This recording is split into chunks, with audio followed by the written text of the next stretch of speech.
जय हिंद दोस्तों, स्वागत है आपका अन्य मैथ चैनल में। मैं आपके लिए लेके आया हूँ एसएससी जीडी का पेपर। आपको पता है कि जनवरी में होने वाला है, ज़्यादा समय नहीं है, इसलिए आपके लिए लेके आया हूँ भारत के भूगोल से मरुस्थल और शुष्क क्षेत्र। इसके पहले वाले वीडियो में हमने नदियाँ और बाकी सब कुछ पढ़ा दिया है।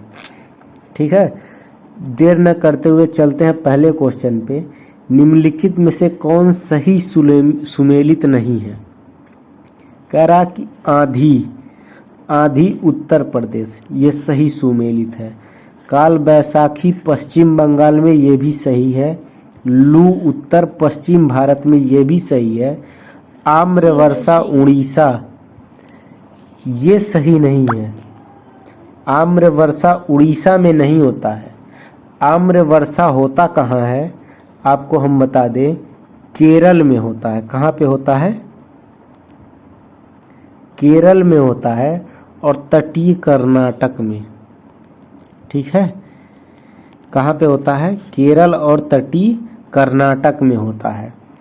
तो आपको याद रहेगा कि आंधी जो है उत्तर प्रदेश की है, काल बैसाखी पश्चिम बंगाल, लू उत्तर पश्चिम भारत की, लेकिन आम्र वर्षा केरल और कर्नाटक में होती है। ठीक है, देर न करते हुए चलते हैं नेक्स्ट क्वेश्चन पे। हमने मरुस्थल और शुष्क क्षेत्र पढ़ लिया, अब इसके बाद वन के बारे में पढ़ेंगे। ठीक है, वन के बारे में क्वेश्चन क्या है कि भारत के किस राज्य में वन क्षेत्र सर्वाधिक है? ऐसा कौन सा राज्य है जहाँ पे वन क्षेत्र सबसे अधिक है? तो हम आपको बता दें, मध्य प्रदेश एक ऐसा राज्य है जहाँ पे वन क्षेत्र सर्वाधिक है। ठीक है, कहने का मतलब ये है कि जनवरी 2022 में 17वीं वन स्थिति रिपोर्ट 2021 के अनुसार क्षेत्रफल के दृष्टि से सर्वाधिक वन आवरण वाले 4 राज्य हैं। पहले नंबर पे क्या है? मध्य प्रदेश है। दूसरे नंबर पे क्या है? अरुणाचल प्रदेश पे है। आपको हम बता दें, दूसरे नंबर पे क्या है? अरुणाचल प्रदेश, ये दूसरे नंबर पे है। ठीक है, तीसरे नंबर पे क्या है? तीसरे नंबर पे है छत्तीसगढ़। तीसरे नंबर पे क्या है? छत्तीसगढ़। ठीक है, चौथे नंबर पे क्या है? चौथे नंबर पे है उड़ीसा। चौथे नंबर पे है उड़ीसा। आई होप आपको समझ में आ रहा होगा कि सर्वाधिक वन क्षेत्र वाला राज्य पहले नंबर का कौन सा है? तो मध्य प्रदेश है। दूसरे नंबर का अरुणाचल प्रदेश, तीसरे नंबर का छत्तीसगढ़, चौथे नंबर का क्या है? उड़ीसा है। मध्य प्रदेश में सबसे ज़्यादा वन पाए जाते हैं। ठीक है, यहाँ से क्वेश्चन हमेशा आपको बनेगा। चलते हैं देर न करते हुए नेक्स्ट क्वेश्चन पे। आप लोग याद रखेंगे, पहले पे मध्य प्रदेश, दूसरे पर अरुणाचल, तीसरे पे छत्तीसगढ़, चौथे पे उड़ीसा। नेक्स्ट क्वेश्चन पे चलते हैं। नेक्स्ट क्वेश्चन ये रहा आपके सामने। क्या कह रहा है कि बिनसर का जंगल, कौन सा जंगल? बिनसर का जंगल भारत के किस प्रदेश या केंद्र शासित क्षेत्र में अवस्थित है? कह रहा है कि बिनसर का जंगल किस क्षेत्र या केंद्र शासित क्षेत्र में अवस्थित है? तो हम आपको बता दें, बिनसर का जो जंगल है वो उत्तराखंड में है। कहाँ पे है? उत्तराखंड में है। और लगभग 22 किलोमीटर, कितना दूरी पे है? 22 किलोमीटर दूरी तक ये है। ठीक है, कितने दूरी तक है? 22 किलोमीटर तक। बिनसर वन्य जीव अभ्यारण्य, एक यहाँ पे एक और है, बिनसर वन्य जीव अभ्यारण्य है, जो 47.07, कितना है? 47.07 वर्ग किमी, मतलब स्क्वायर किलोमीटर। 47.07 स्क्वायर किलोमीटर इसका वन्य जीव अभ्यारण्य है बिनसर में। और विंसर का सबसे बड़ा क्षेत्र कौन सा है? उत्तराखंड है। कितने किलोमीटर में? 22 किलोमीटर में है। आपको हम बता दें इसके बारे में और जानकारी ले लीजिए कि यहाँ से हिमालय की बहुत सारी चोटियाँ दिखाई पड़ती हैं। क्या दिखाई पड़ती हैं? हिमालय की बहुत सारी चोटियाँ भी दिखाई देती हैं। जहाँ पे आप लोगों ने सुना होगा केदारनाथ, केदारनाथ की चोटी भी बिनसर के जंगल या फिर बिनसर के चोटी से दिखाई देती है। ठीक है, चलते हैं नेक्स्ट क्वेश्चन पे। नेक्स्ट क्वेश्चन हमारा क्या है, आगे बढ़ते हैं।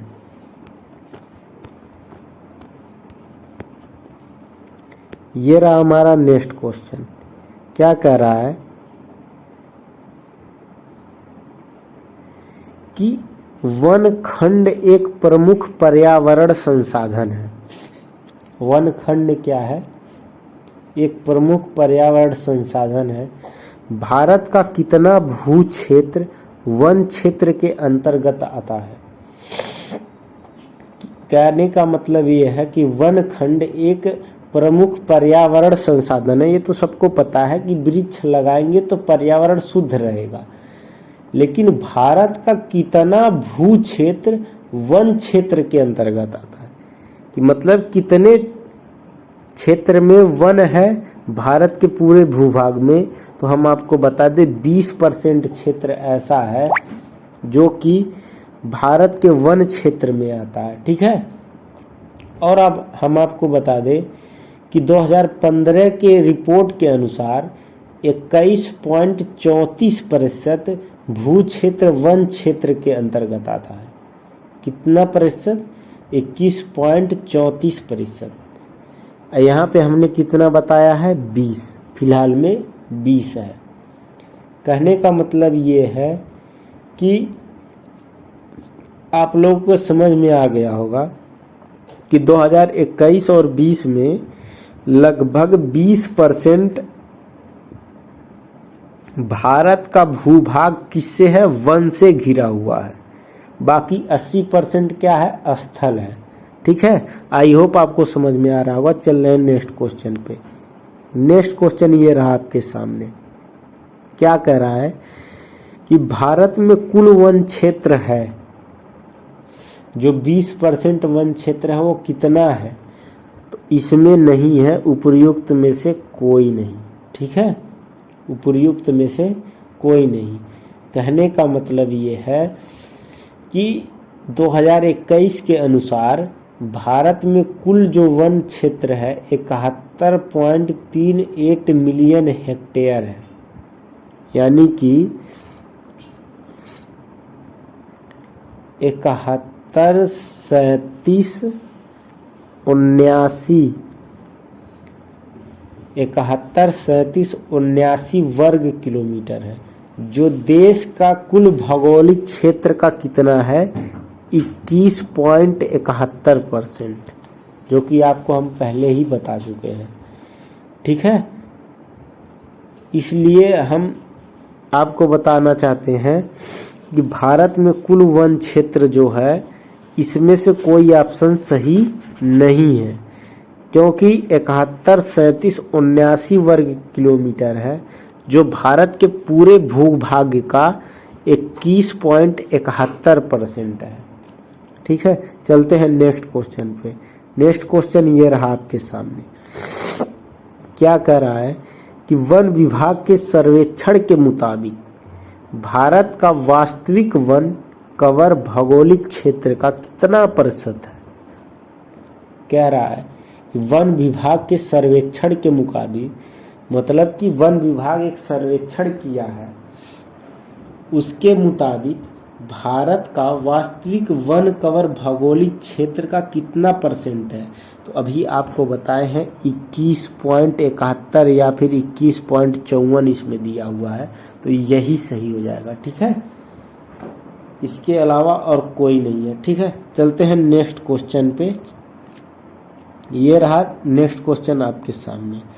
क्या कह रहा है कि भारत में निम्नलिखित में से किस प्रकार के वन का सबसे बड़ा क्षेत्र है? कह रहा है कि किस प्रकार वन का तो आपको पता चल गया कि 21 पॉइंट कुछ परसेंट क्षेत्र है पूरे भूभाग का वन में कन्वर्ट है, ठीक है। लेकिन कह रहा है कि वन का सबसे बड़ा क्षेत्र किस प्रकार के वन का है, किस प्रकार की, हिमालयी नम शीतोष्ण वन है कि उष्ण कटिबंधीय शुष्क बहार सदाबहार वन है, या उष्ण कटिबंधीय नम्न पर्णवर्ती वन है, या फिर उष्ण कटिबंधीय गीला सदाबहार वन है। तो हम आपको बता दें इसमें से सिर्फ सी ऑप्शन सही हो जाएगा। कौन सा ऑप्शन सही हो जाएगा? सी ऑप्शन, कि उष्ण कटिबंधीय नम्न पर्णपाती वन है। कौन सा वन है?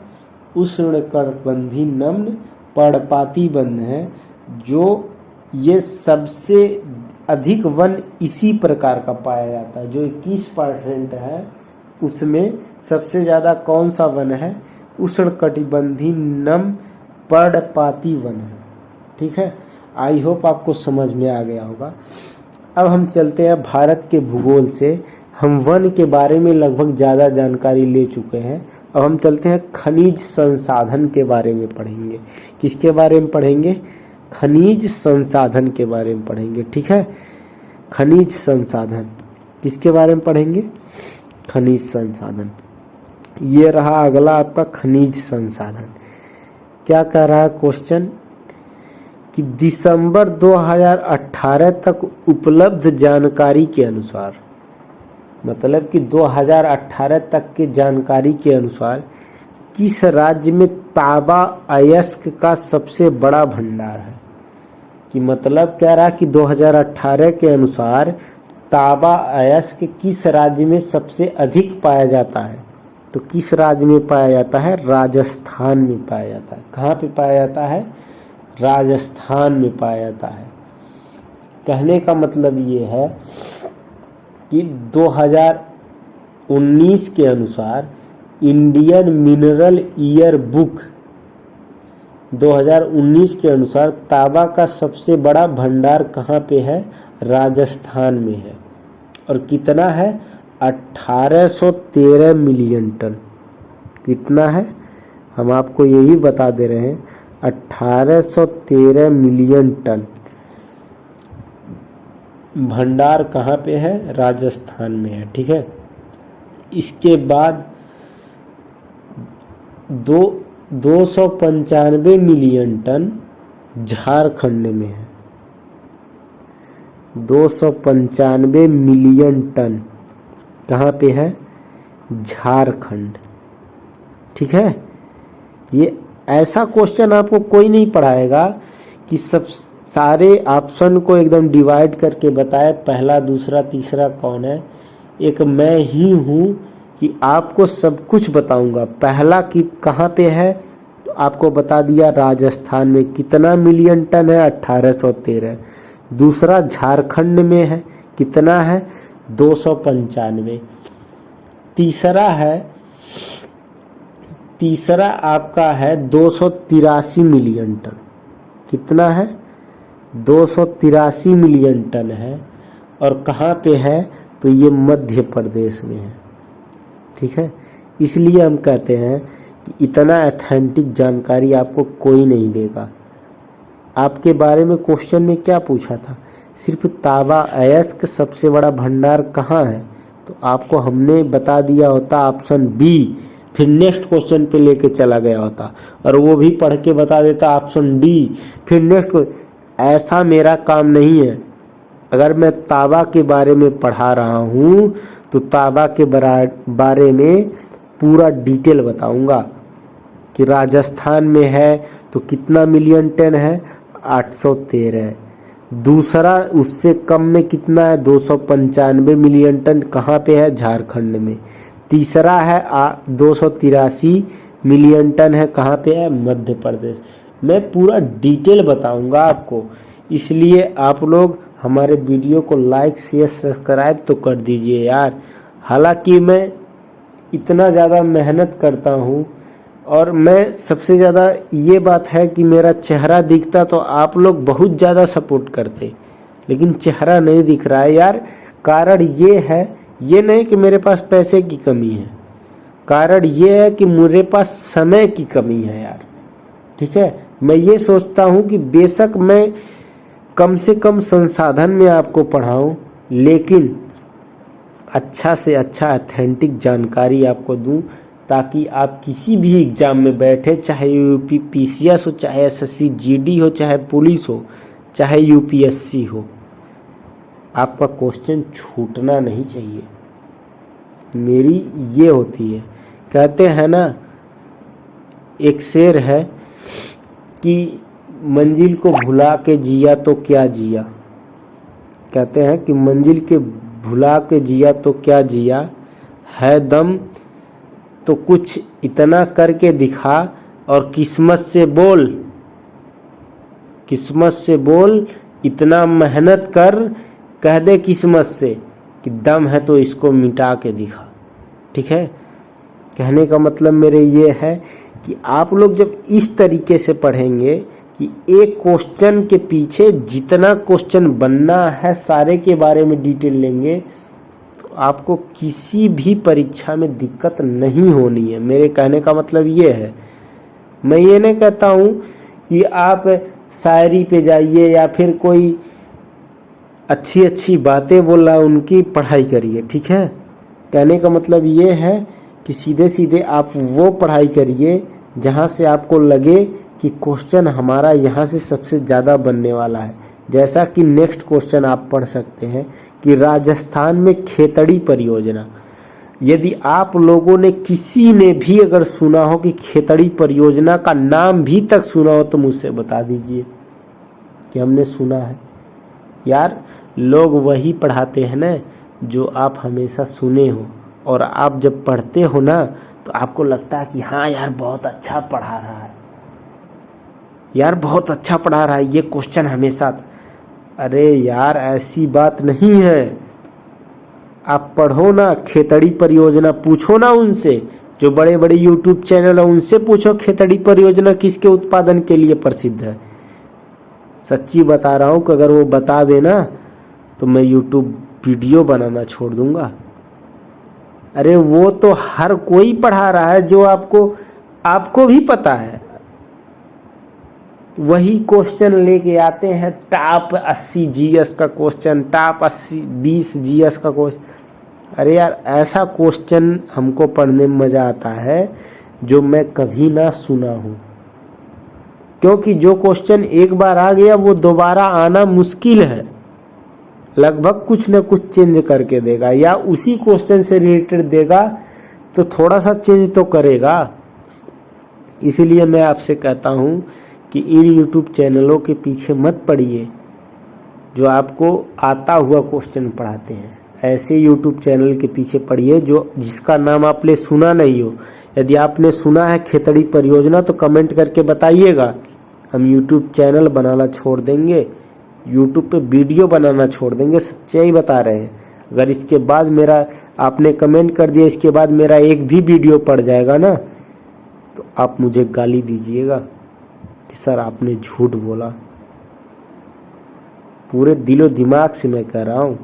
खेतड़ी परियोजना किसके उत्पादन के लिए प्रसिद्ध है? किसी को एक व्यक्ति को पता है तो बता दो, बताओ यार। हम ये नहीं कहते किसी को नहीं पता है, कुछ को पता होगा, जो पढ़े होंगे मेहनत किए होंगे उनको तो पता ही होगा यार।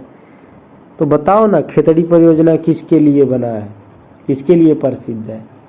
आपको हम बता दें, तांबा के लिए प्रसिद्ध है खेतड़ी परियोजना। ठीक है, इसके बारे में और जानकारी ले लें। अभी इसके पहले बताए हैं कि तांबा के लिए राजस्थान राज्य सबसे ज़्यादा प्रसिद्ध है, और राजस्थान राज्य के झुंझुनू जिला में, किस जिला में? झुंझुनू जिला, झुंझुनू जिले में खेतड़ी परियोजना प्रसिद्ध है। ठीक है, राजस्थान के झुंझुनू जिला में। अब बताओ इतना डिटेल कौन बताएगा? जिला भी तो मैंने बता दिया यार, है?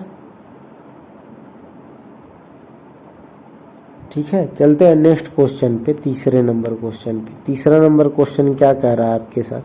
हालांकि चलो छोड़ो यार, उसी को आप सपोर्ट करोगे जिसका चेहरा दिख रहा है, जो बकवास कर रहा है, आपको पढ़ा नहीं रहा है, पढ़ाई क्षेत्र से अलग लड़की लड़का का बात कर रहा है। मैं तो सिर्फ क्वेश्चन की बात करता हूँ। नेक्स्ट क्वेश्चन क्या कह रहा है, आंध्र प्रदेश का निम्नलिखित में से कौन सा क्षेत्र सक्रिय रूप से पेट्रोलियम के उत्पादन से जुड़ा है? बता दो ना। अगर आपको पता है कि आंध्र प्रदेश का कौन सा ऐसा क्षेत्र है जो पेट्रोलियम उत्पादन से जुड़ा हुआ है, तो बता दो। हमको पता है कि आपको नहीं पता है, लेकिन उनका क्वेश्चन आप पढ़ेंगे, उनका सब्सक्राइब करेंगे, जिनका आप सिंपल सा क्वेश्चन जो आप पढ़े रहेंगे वही पढ़ाएगा, तो कहेंगे हाँ बहुत अच्छा पढ़ा रहा है। अरे यार ये पढ़ो जो आप नहीं पढ़े हो। अरे GD UPP मतलब क्या है? छोटी सी बात है, कोई भी 2-4 महीने तैयारी करके निकाल सकता है। लेकिन मैं जो पढ़ाता हूँ GD UPP नहीं, UPPCS, UPPSC और UPRO ARO और UPSC, सारा कुछ आप निकाल सकते हो। मैं आपको बता दूं, आंध्र प्रदेश का वो कौन सा क्षेत्र है जो पेट्रोलियम उत्पादन से जुड़ा है, तो कृष्णा गोदावरी बेसिन क्षेत्र है। ठीक है, कौन सा क्षेत्र है? कृष्णा गोदावरी बेसिन क्षेत्र है। ठीक है, यह पेट्रोलियम गैस के लिए संपन्न क्षेत्र माना जाता है, कृष्णा गोदावरी बेसिन क्षेत्र।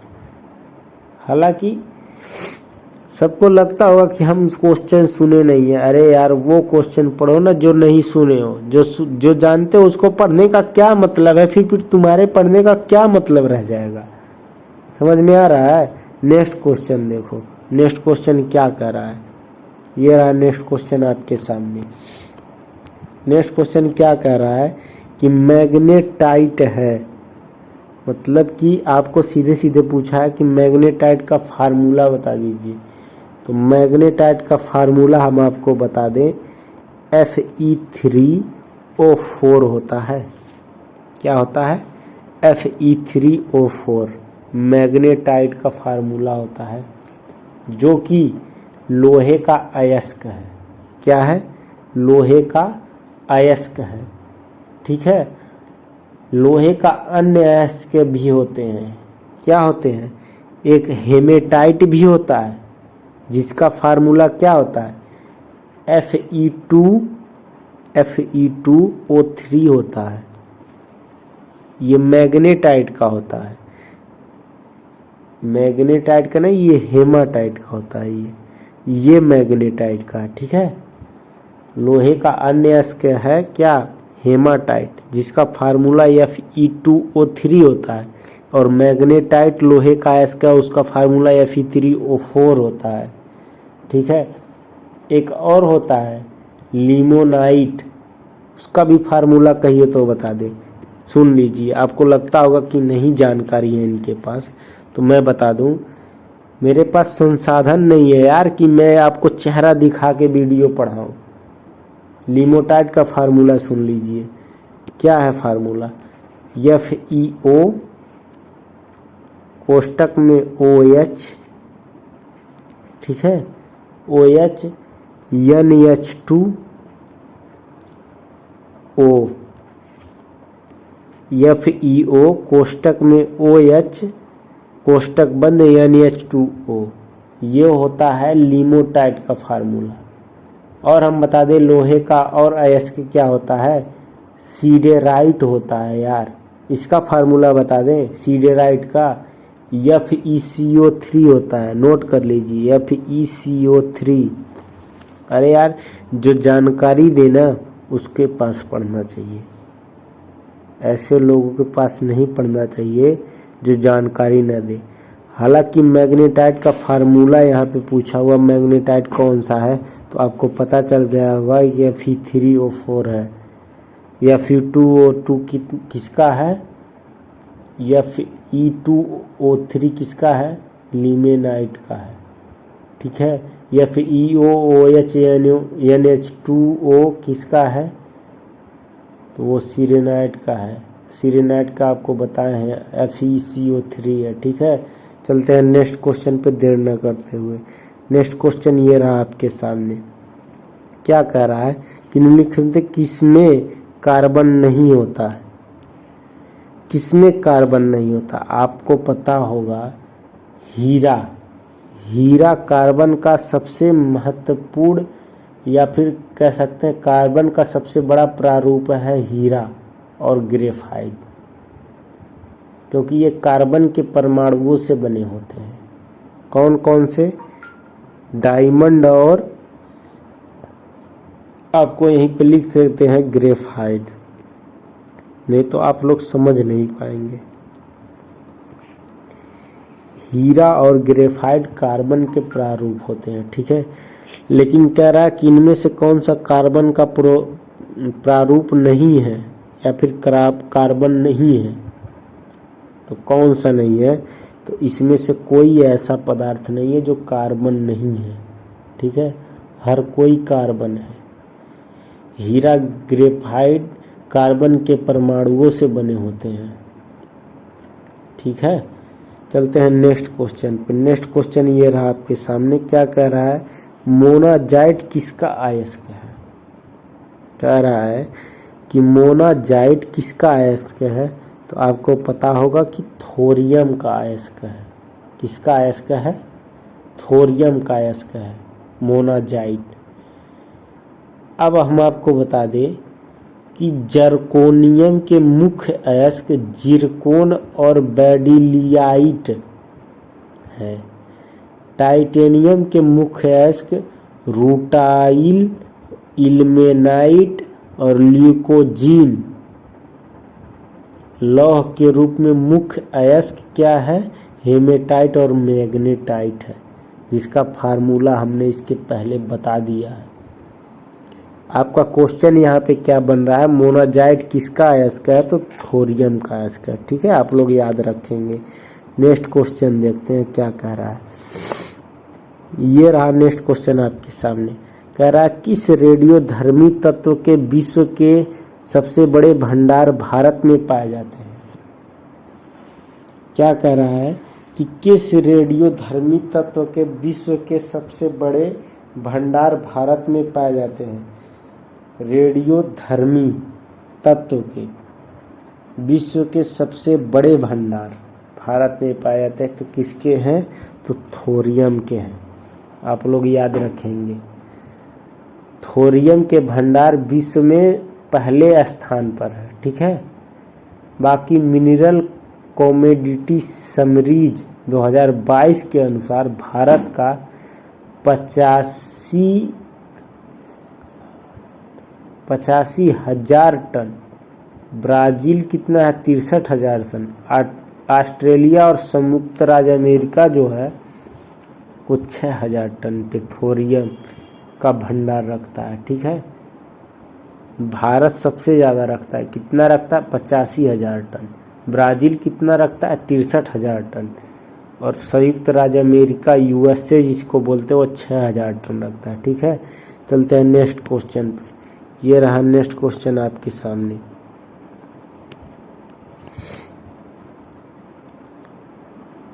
नेक्स्ट क्वेश्चन क्या कह रहा है?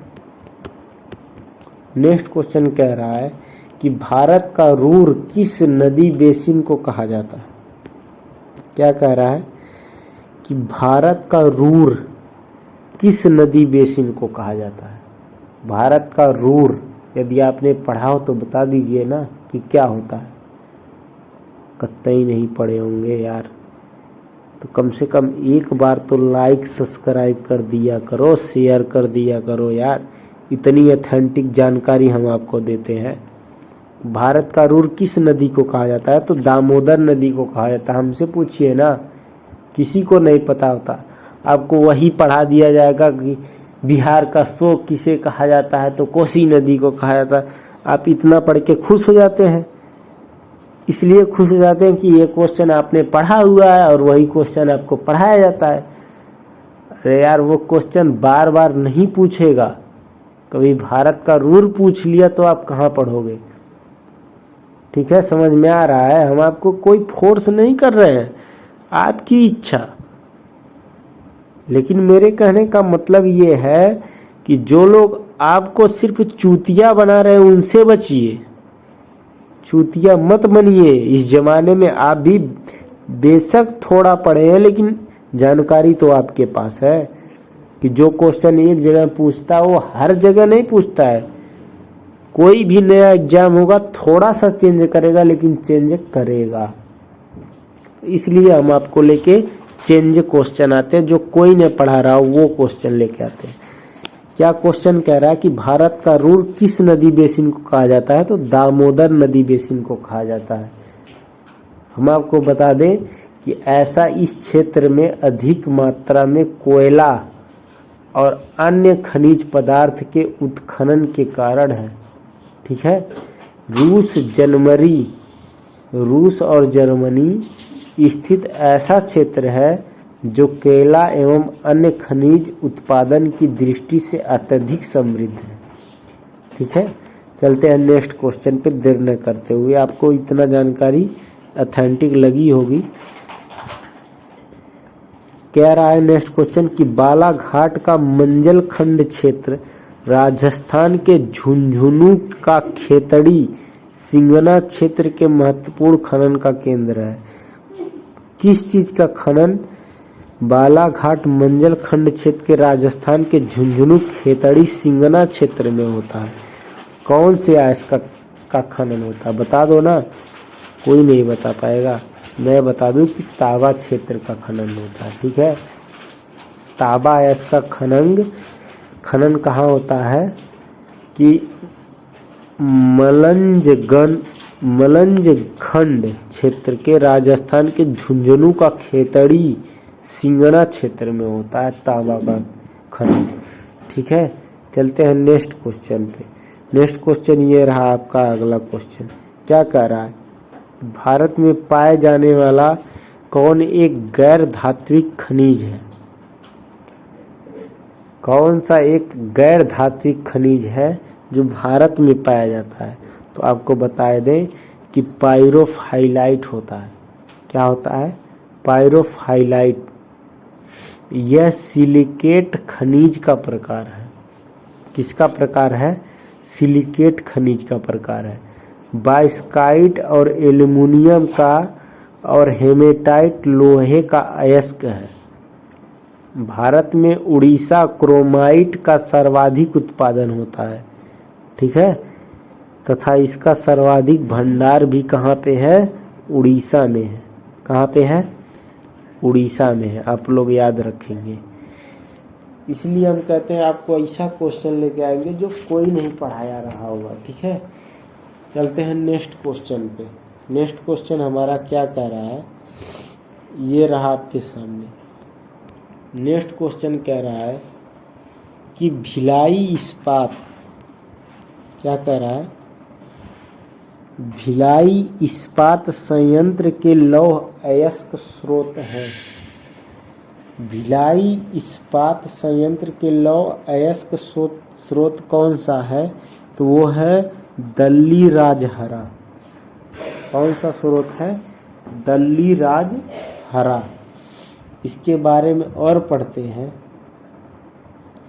कि भिलाई इस्पात संयंत्र की स्थापना सोवियत संघ, आपको पता होगा कि रूस को कहते हैं। किसको कहते हैं? रूस को कहते हैं। यहाँ से छत्तीसगढ़ के दुर्ग जिले में हुई थी। कहाँ पे हुई थी? रूस की सहायता से। ये मत सोच लिए कि रूस के छत्तीसगढ़, रूस की सहायता थी। और छत्तीसगढ़ जिले के किस जिले में? दुर्ग जिले में। ठीक है, किस जिले में? तो दुर्ग जिले में। छत्तीसगढ़ के दुर्ग जिले में हुई थी। चलते हैं नेक्स्ट क्वेश्चन पे। नेक्स्ट क्वेश्चन ये रहा आपके सामने। क्या कह रहा है कि किस राज्य की स्थापित बिजली उत्पादन क्षमता सबसे अधिक है? किस राज्य की बिजली उत्पादन क्षमता सबसे अधिक है? तो किस राज्य की? आपको बता दें, महाराष्ट्र की। महाराष्ट्र राज्य की बिजली उत्पादन क्षमता सबसे अधिक है। कितना बिजली उत्पादन करता है महाराष्ट्र? तो हम आपको बता दें कि 43,421.44 मेगावाट कितना बिजली उत्पाद करता है? तो 43,421.44 मेगावाट। और ये सबसे अधिक, भारत की सबसे अधिक बिजली कहाँ उत्पादित होती है? महाराष्ट्र में होती है, आप लोग याद रखेंगे। जबकि गुजरात दूसरे और 34,955.38 मेगावाट उत्पादन करता है। ठीक है, इससे कम ही करता है। चलते हैं नेक्स्ट क्वेश्चन पर। नेक्स्ट क्वेश्चन ये रहा आपके सामने। क्या कह रहा है कि कुंडनकुलम परियोजना किस राज्य में स्थित है? अब आपको पता नहीं होगा कि कुंडनकुलम परियोजना है क्या। हालांकि कुंडनकुलम परियोजना के किस राज्य में है पहले ये जान लेते हैं। तो ये तमिलनाडु में है। किस राज्य में है? तमिलनाडु में है। ये परियोजना है परमाणु ऊर्जा संयंत्र स्थापित करने के लिए। एक समझौता हुआ था, इस पे हस्ताक्षर किया गया था। कुंडनकुलम परमाणु ऊर्जा संयंत्र स्थापित करने के लिए। ठीक है, किसके बीच हुआ था? भारत के बीच हुआ था और तमिलनाडु के बीच हुआ था। ठीक है, ये आपको हम बता दे रहे हैं कि कुंडनकुलम परियोजना किसके लिए प्रसिद्ध है? तो परमाणु ऊर्जा संयंत्र के लिए। किस राज्य में है? तमिलनाडु। और किसके बीच समझौता हुआ था? तमिलनाडु और भारत के बीच में हुआ था। ठीक है, चलते हैं नेक्स्ट क्वेश्चन पे। नेक्स्ट क्वेश्चन ये रहा आपके सामने। क्या कह रहा है? फ्लाई ऐश है। फ्लाई ऐश क्या है? तो हम आपको बता दें कि फ्लाई ऐश जो है वो नेक्स्ट ऑप्शन में है। फ्लाई ऐश जो है ऐश के लघु कण है। क्या है? ऐश के लघु कण है। चलते हैं नेक्स्ट क्वेश्चन पे। नेक्स्ट क्वेश्चन ये रहा आपके सामने। क्या कह रहा है कि निम्न में विद्युत उत्पादन करने में सर्वाधिक हिस्सा किसका है? विद्युत उत्पादन करने में सर्वाधिक हिस्सा किसका है? कि जल विद्युत से विद्युत उत्पादन होता है, कि ताप से होता है, कि परमाणु से होता है? किससे सबसे ज़्यादा विद्युत उत्पादन होता है? तो हम आपको बता दें, ताप विद्युत से सबसे ज़्यादा विद्युत उत्पादन होता है। ठीक है, कहाँ से होता है? ताप विद्युत से। हालांकि 2022 के अनुसार विद्युत क्षमता कितनी है ताप वाली? तो 39,94,97 मेगावाट। 39,94,97 मेगावाट है। ठीक है, जिसका तापीय विद्युत का कुल कितना परसेंट है? तो 59.1%। कितना परसेंट है? 59.1%। चलते हैं नेक्स्ट क्वेश्चन पे। अब भारत के भूगोल से यहाँ तक की जो पढ़ रहे थे वो समाप्त हो चुका है। ठीक है, अब हमारा नेक्स्ट चैप्टर आ गया है कि भारत का राजनीतिक भूगोल। क्या आ गया है? भारत का राजनीतिक भूगोल।